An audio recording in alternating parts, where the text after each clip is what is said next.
The next kanji.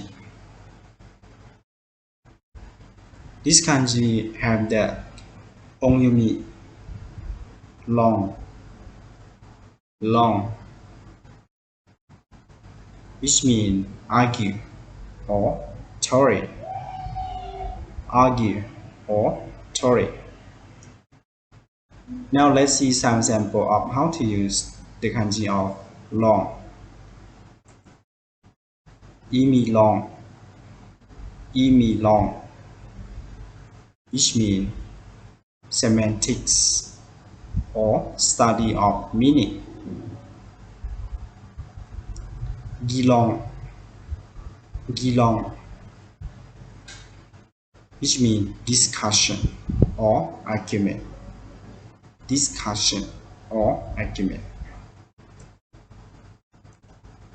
Ketsilong, which means conclusion.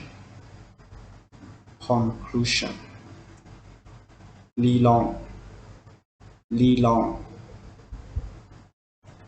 Tory.